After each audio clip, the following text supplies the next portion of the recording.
बिस्मिल्लाहिर्रहमानिर्रहीम। तो सोचा कुछ हिकायत बांग्लादेश से शुरू करूं कि जब मैं बांग्लादेश पहुंचा तो उस वक्त हालात बड़े ख़राब थे। शेख हसीना की हुकूमत थी तो सामान हम बहुत ज़्यादा लेकर गए थे। सोचा था कि भाई ख़र्चा पानी तो इतना नहीं है, सामान बेच कर ही कुछ ख़र्चा पानी रखेंगे। लेकिन अल्लाह ताला की मदद ये रही कि जिस दिन हम पहुँचे तो वहाँ टोंकी का इज्तिमा शुरू हो चुका था ओतरा ढाका में। तो अल्हम्दुलिल्लाह हुलिया तो हमारा तबलीगी जमात वाला ही है, वालिद साहब भी थे। तो अल्लाह ने बचत ये करवा दी कि भाई हमारा सामान चेक नहीं हुआ, अल्हम्दुलिल्लाह सामान हमारे को पूरा मिल गया। इसके बाद हम कुछ दिन ढाका रहने के बाद गांव की तरफ निकल गए।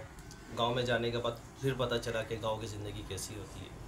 तो वहाँ जाके बारिशें देखी, इतनी बारिशें कि आपको बयान नहीं कर सकता। और कीचड़ भी बहुत ज़्यादा थे वहाँ पे, और घर से निकलना बिल्कुल महाल हो गया था।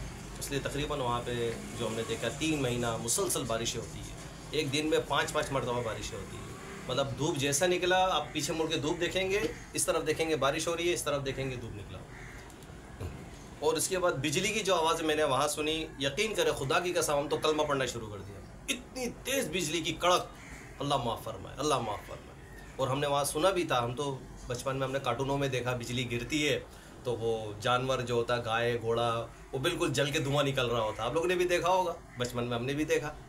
तो अब वो कह रहे कि भाई हमारे पड़ोसी बता रहे कि यहाँ पे बिजली गिरी है, और साथ में जिस गाय के ऊपर गिरी वो बिल्कुल जैसा हम कार्टून में है ना, वैसे बिल्कुल हमने देखा है, वो हमारे रिश्तेदार बता रहे थे। और इसके अलावा फिर कुछ अरसे वहाँ रहने के बाद वहाँ पे तूफ़ान भी देखा, घरों को उड़ा दिए। इसलिए बांग्लादेश के मैं गाँव में अब भी बांग्लादेश ने बहुत तरक्की किया, इसमें कोई शक नहीं है। लेकिन गांव का माहौल अब भी गांव का माहौल है। गांव में आरसीसी नहीं है, टीयर गार्डन नहीं है, वहाँ पे भी लकड़ी और टीन से ही घर बनाते, 1 मंजिला 2 मंजिला। तो बहरहाल इसके बाद बारिशें देखी और वहाँ पे बिजली की कड़क देखी, और इसके अलावा तूफ़ान देखा। फिर मैं तो ढाका चले गया था किसी काम से, तो फिर सैलाब भी देखा।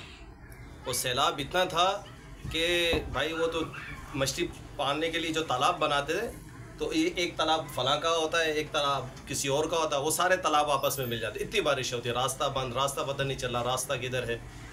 तो ये सब बारिशों का सीज़न वहाँ रहकर आया। इंशाल्लाह अगली वीडियो में बारिश के बाद बताऊँगा मैं आपको। अस्सलाम वालेकुम।